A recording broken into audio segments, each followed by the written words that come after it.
Assalamualaikum warahmatullahi wabarakatuh.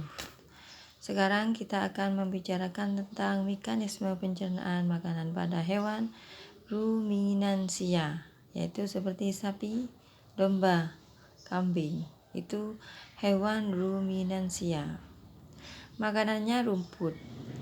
Makanannya rumput. Pertama, rumput masuk ke dalam mulut sapi, dan di dalam mulut sapi itu terdapat organ-organ pencernaan seperti gigi, lidah, dan saliva.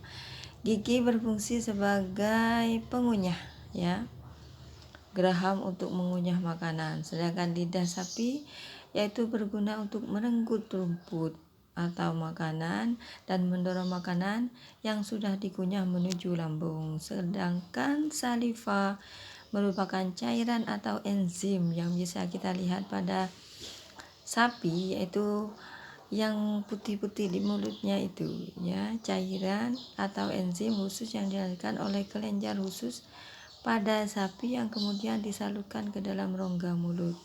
Saliva ini berperan dalam proses pencernaan kimiawi. Oke. Lambung sapi berbeda dengan lambung manusia, ukurannya jauh lebih besar.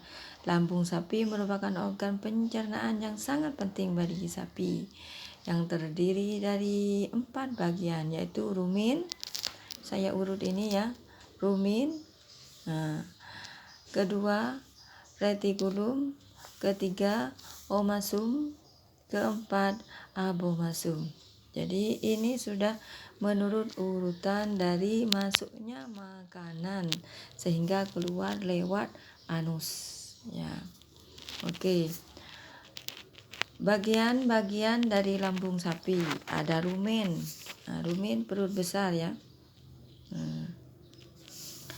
Tempat terjadinya pencernaan dengan bantuan mikroba atau bakteri.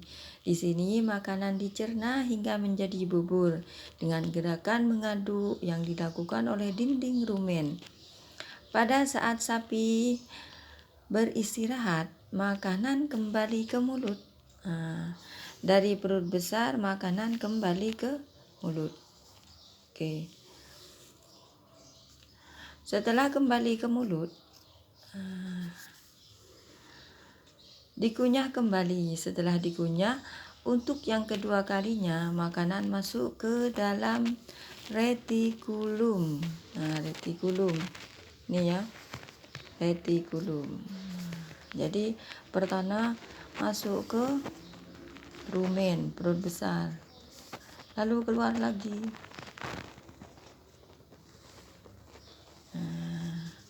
Dikunyah lagi, lalu masuk ke retikulum. Di dalam retikulum, makanan kembali mengalami proses fermentasi dengan bantuan bakteri anaerob dan protozoa. Di dalam bagian perut ini terjadi proses absorpsi dan penyaringan benda-benda asing yang masuk bersama makanan sehingga tidak masuk ke omasum, perut kita. Jadi disaring di sini. Benda yang ikut makanan rumput selain rumput akan disaring di sini sehingga tidak masuk pada omasum.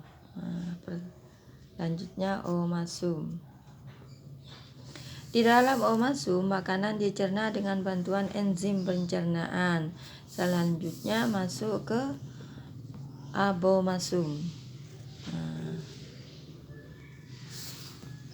Perut bagian abomasum inilah yang sebenarnya disebut dengan lambung.